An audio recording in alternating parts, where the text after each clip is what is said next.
Girl Who Brought Down the World by Vivian G. Chapter 4. Asylum. "Welcome to my mansion," says Jones. "Do you have ice cream?"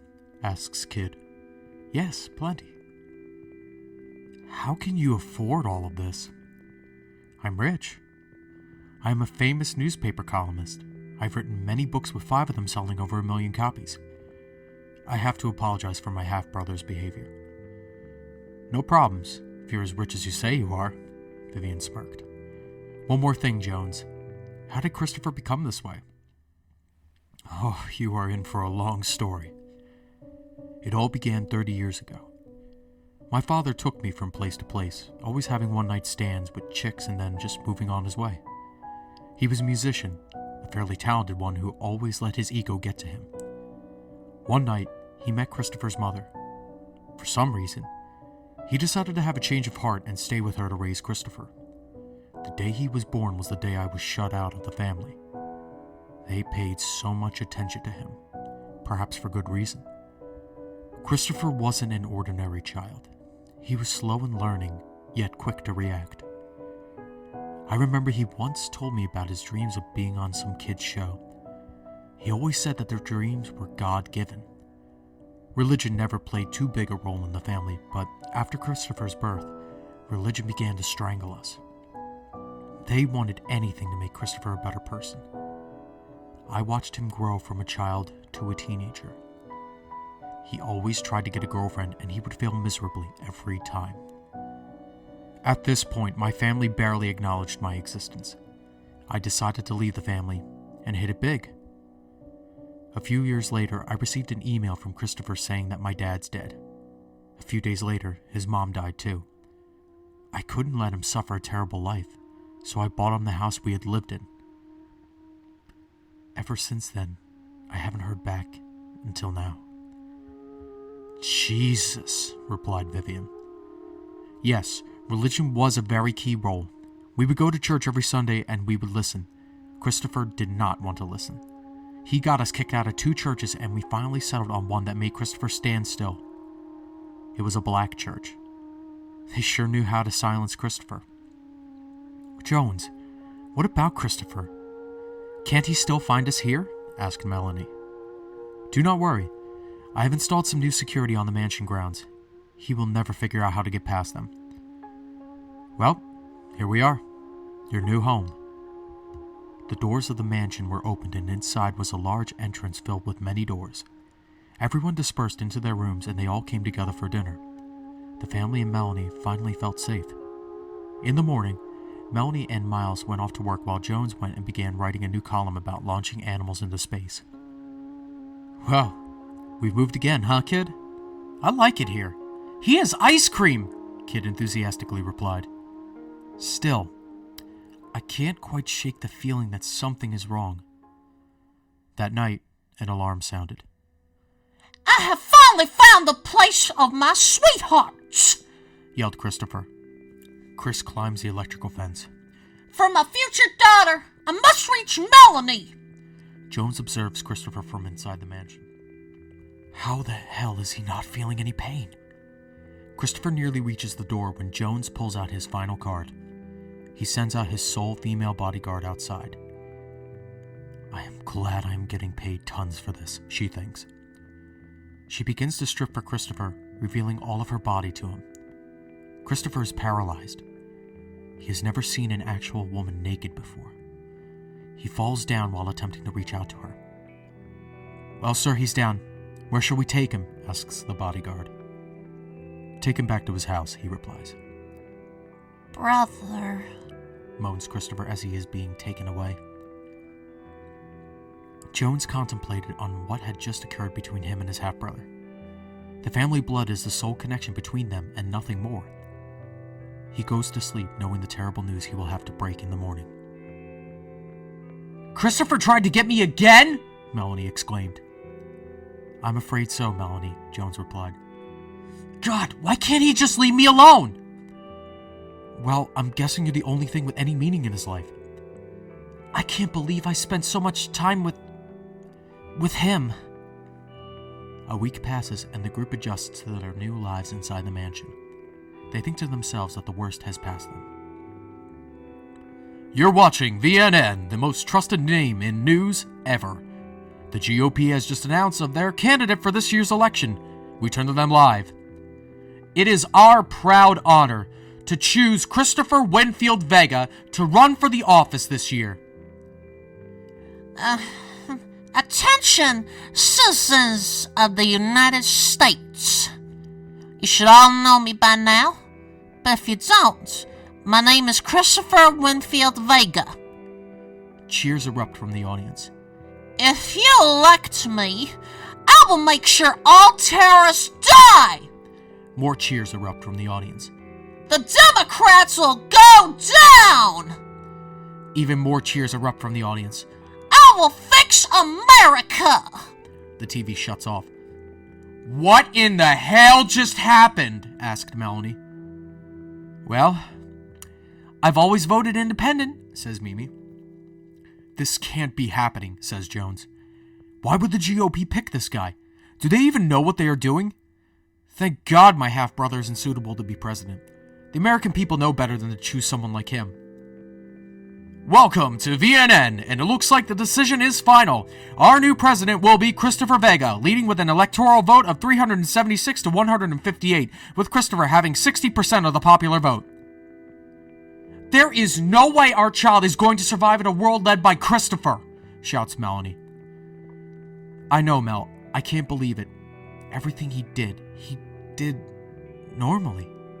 Could he really have changed so much? Asks Jones. Maybe he did some soul searching. I can't even imagine how much soul searching it would take to fix my half-brother. This has gone on for too long, shouts Vivian as she enters the room. We had a year to attempt to end this nonsense, and now he's going to be the next president. We need to kill Christopher. I don't know. He might have actually changed for the better. I don't think I could bring myself to kill him now, says Jones solemnly.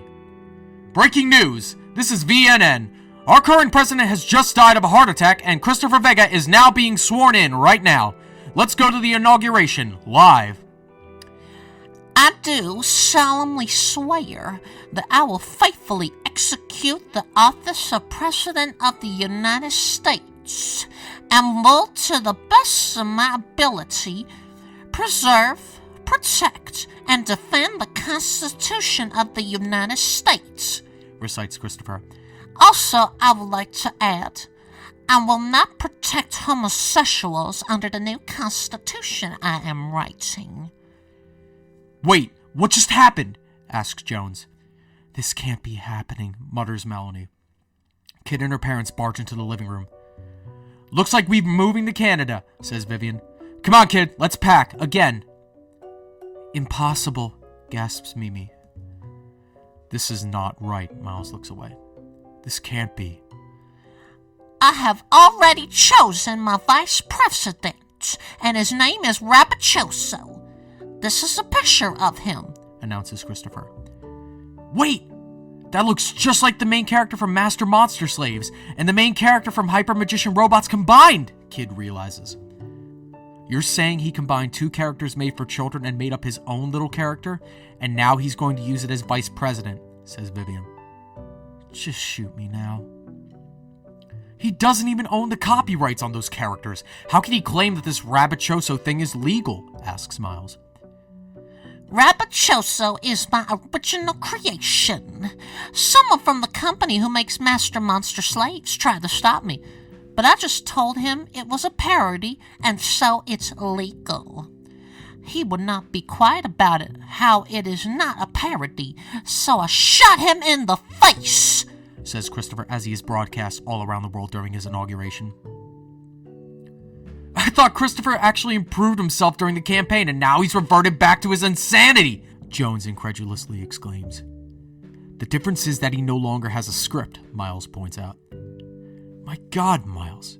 He can get away with almost anything now. Well, Jones, let's drink. Right with you guys, Melanie and Mimi add. Shh! I'm listening to Rapachoso give out his speech! Interrupts Kid. Oh, my make sure to destroy those evil Middle Eastern countries and their impure religions, says Rabicioso, whose voice is being done by Christopher in a falsetto. As a piece of paper being dangled in front of the camera, accompanied by the voice of the president in a falsetto, flashes on the television, Vivian comes to a startling conclusion.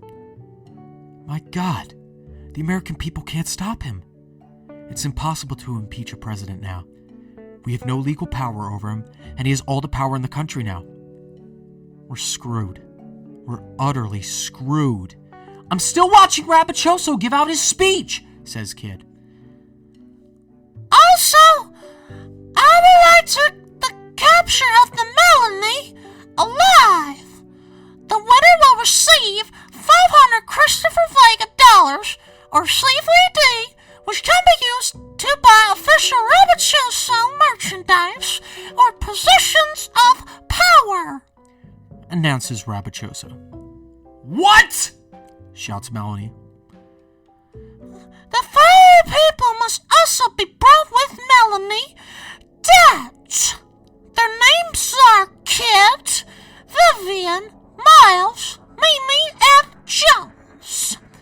If you bring their corpses in fresh, you will receive a 50 CVD bonus. The room is completely silent.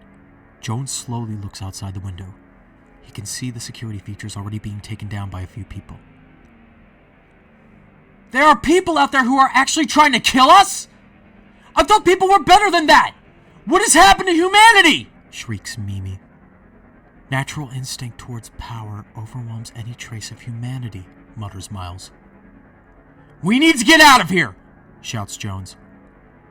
Sir, I've readied the car, says the one female bodyguard. Thank you, Hannah. Wait, are you just not trying to kill us?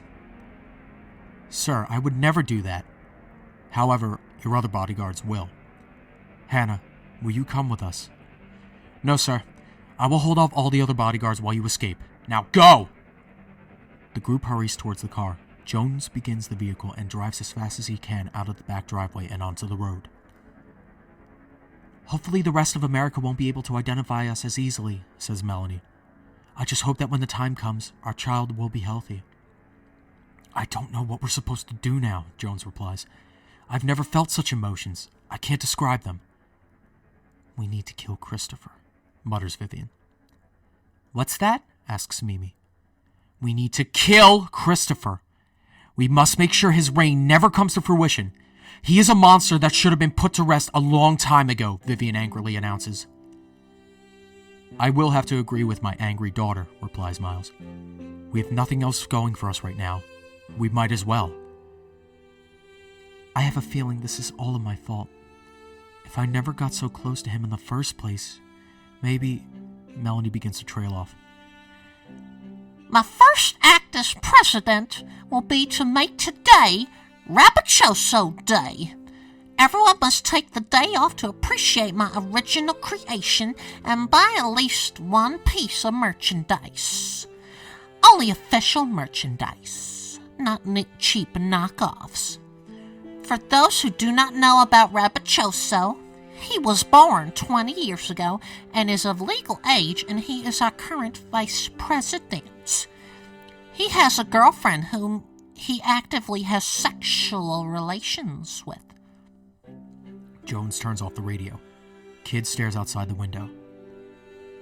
Hey, Kid, hanging in there? Asks Vivian. Kid attempts to answer, but then closes her mouth and looks away. She will only allow herself to think alone. I have thought about people. I look at each car and I might see a smile on one of the faces. But what if that smile is only because they want to get us? I'm scared. Please, someone help me.